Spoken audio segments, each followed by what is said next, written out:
Halo. Assalamualaikum warahmatullahi wabarakatuh. Perkenalkan, nama saya Raffi Taufik Nur. Di sini saya akan membahas mengenai kompensasi dan benefit. Nah, di video kali ini yang pasti saya akan membahas mengenai kompensasi dan benefit. Itu menjadi salah satu aspek dalam dunia kerja yang pasti berpengaruh kepada motivasi dan kesejahteraan karyawan. Oke? Tanpa berlama-lama, kita langsung masuk saja ke materinya. Oke? Dadah!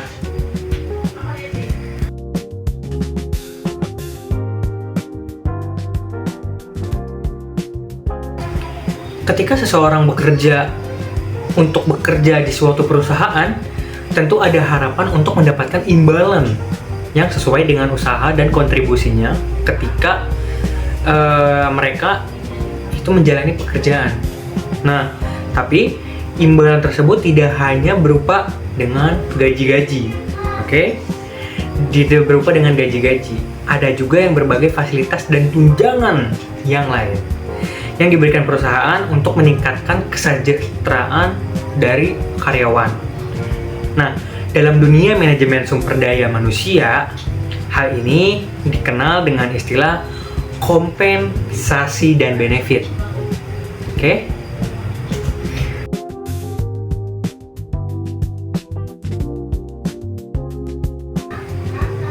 Kompensasi dan benefit sendiri yaitu bentuk penghargaan yang diberikan perusahaan kepada karyawan sebagai balas jasa atas pekerjaan yang telah mereka lakukan.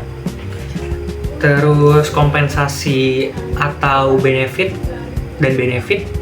merupakan imbalan yang diberikan secara langsung dan biasanya itu berbentuk finansial. Nah, contohnya adalah gaji, upah, bonus, insentif, dan komisi. Sedangkan benefit sendiri yaitu fasilitas tambahan yang diberikan oleh perusahaan untuk menunjang kesejahteraan karyawan. Contohnya sendiri seperti asuransi kesehatan kayak BPJS, tunjangan makan, tunjangan transportasi, cuti berbayar, hingga program pensiun. Kedua komponen ini sangat penting karena dapat mempengaruhi kepuasan kerja dan semangat kerja dalam kehidupan karyawan di dalam sebuah perusahaan.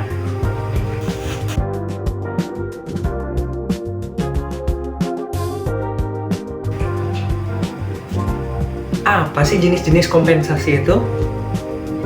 Terdapat beberapa jenis kompensasi yang umum diberikan dalam perusahaan. Pertama, adalah gaji pokok, yaitu imbalan utama yang diterima karyawan secara rutin di setiap bulan. Kedua, adalah bonus yang diberikan sebagai penghargaan atas pencapaian tertentu. Ketiga, adalah insentif yang diberikan berdasarkan kinerja individu maupun sebuah kelompok di dalam perusahaan. Dan yang terakhir, itu komisi yang biasanya diberikan kepada karyawan yang bekerja di bidang pemasaran atau penjualan, atau yang paling gampang kita sebut itu marketing. Nah, sistem kompensasi yang adil itu dapat meningkatkan motivasi dan membuat karyawan merasa dihargai oleh sebuah perusahaan.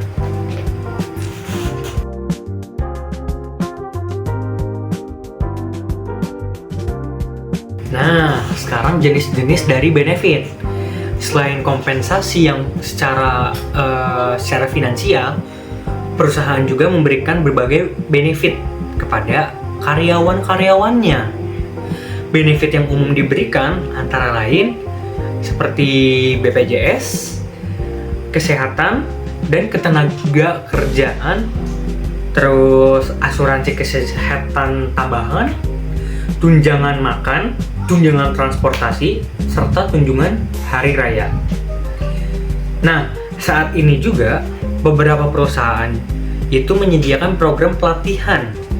Ingat, program pelatihan dan pengembangan karir seperti fasilitas olahraga serta sistem kerja yang lebih fleksibel.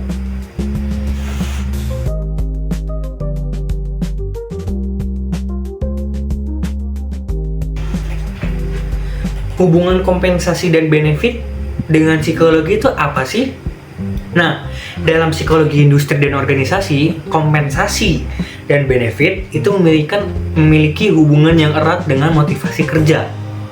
Ingat, motivasi kerja. Salah satu teori yang dapat menjelaskan hal ini adalah teori kebutuhan, yaitu Abraham Maslow. Menurut Maslow, manusia memiliki kebutuhan dasar yang harus dipenuhi sebelum mencapai tingkat kebutuhan mereka yang lebih tinggi. Nah, gaji dan kompensasi itu membantu memenuhi kebutuhan fisiologis serta kebutuhan keamanan. Itu pasti. Sedangkan benefit membantu menciptakan rasa nyaman, aman, dan dihargai di lingkungan kerja.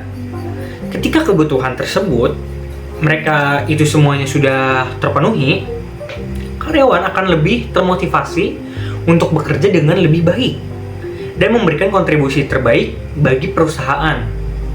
Sebaliknya, jika kompensasi dan benefit dianggap tidak memadai, yang pasti motivasi kerja dapat menurun dan berpotensi untuk meningkatkan keinginan untuk si karyawan ini itu pindah pekerjaannya, gitu.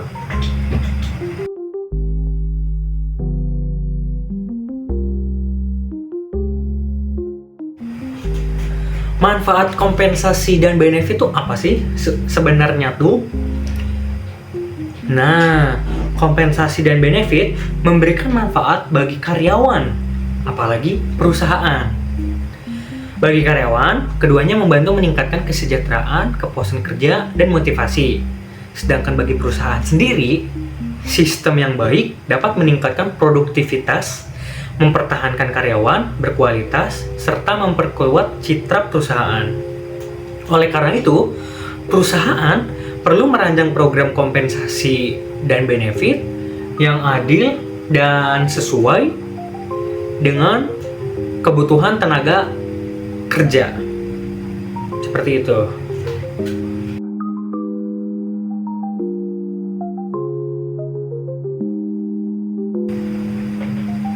Nah, itu dia pembahasan kali ini.